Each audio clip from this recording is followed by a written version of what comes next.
Welcome back to the homestead, everyone. Hey, I just wanted to do a quick video today for you all, highlighting one of the really nice heirloom tomatoes that I purchased from Baker Creek Seed Company, rareseeds.com.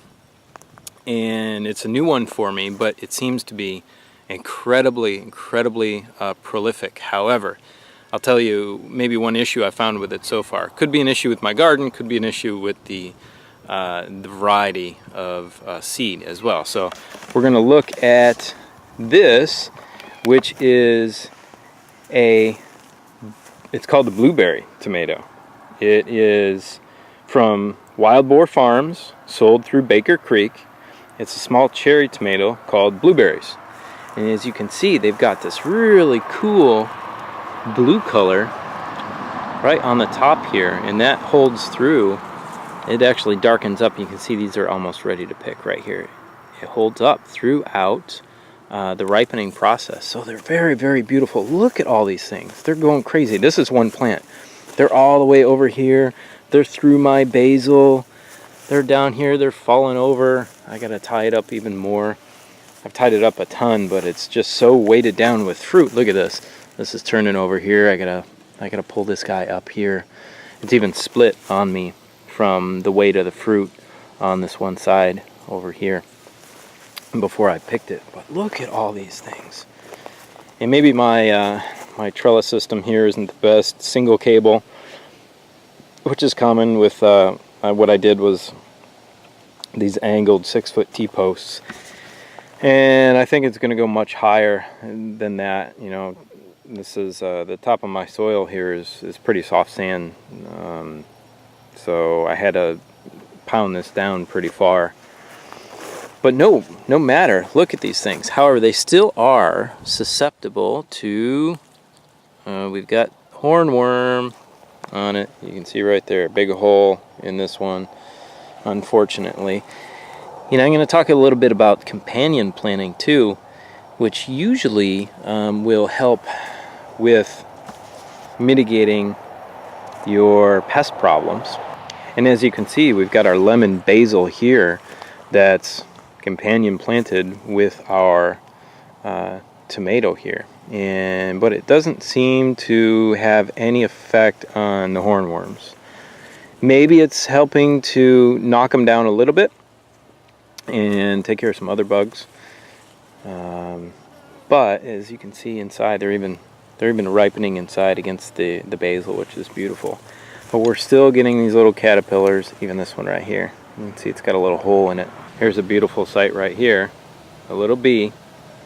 It does not look like a honeybee, but it is pollinating on these basil flowers. Beautiful. But this is a fantastic, these taste really nice. It's probably due to my soil, they're not as sweet as I would like them this year, but they still have a great flavor. But look at all of them, Let's go down here to the other end. You can see I've got another one here, and it's having serious issues. Now, I cut one out that was planted right here, and this one's planted next to it. It looked like it was doing fine, but from the looks of this, it looks like this is Fusilis wilt. I've sprayed it with copper numerous times, and it's struggling. And the other one died pretty quickly, and it actually got so bad that I just cut it out. I didn't want it to spread, but obviously it has spread a little bit into this one. I don't know if I'm going to be able to save this one. Luckily, I planted them, this one and the other one, an entire row away from one another, so we could help mitigate that problem with any disease in a specific species. But like I said, I don't know if this is attributed to my garden specifically, because it hasn't shown up on any of the other tomatoes, just that variety, and not the one on that end yet, but I mean, I'll keep you updated. But those two next to one another, and the copper spray, you know, I'm keeping on it, trying to save it. We'll see what really happens with it, right? But yeah, I just wanted to show you that variety. You know, the video highlights this variety and its productiveness so far in this first year back to Eden Garden. And you know, I planted these with a little bit of worm castings in each hole and a little bit of kelp meal on top of the compost that is the first layer. If you go and watch my Back to Eden construction video, you'll see how we constructed it. It's just a compost, organic compost down below, and then the wood chip mulch on top.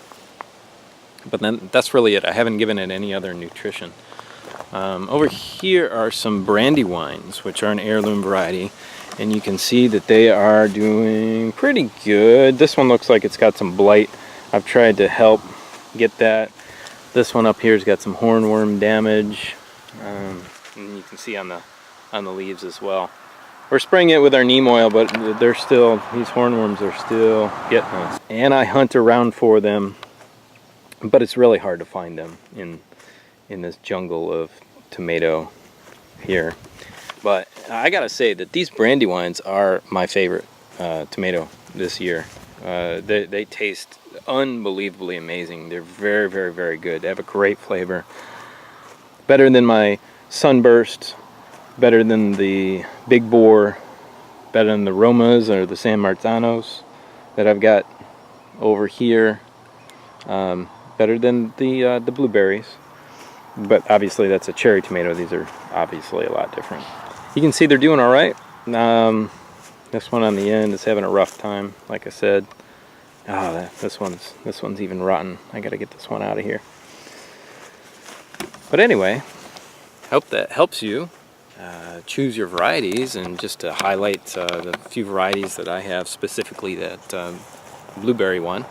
And it'll help you make your choice just by hearing what somebody else has had success with or not had success with. I'm really liking these Baker Creek seeds more than the Territorial Seed Company that I've used in the past. Like I said, I also have purchased from Heirloom Organics, but I haven't planted any of their seeds because what they are really good at is packing seeds for long-term storage in an emergency type of situation.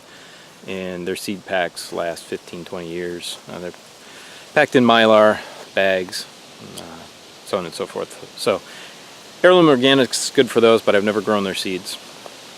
Hopefully they're good if they're, you know, packed really well like that for long-term storage. But big thumbs up to Baker Creek this year. All right, have a great day, everyone. We'll see you on the next video. Give us a thumbs up, like the video, subscribe to the channel.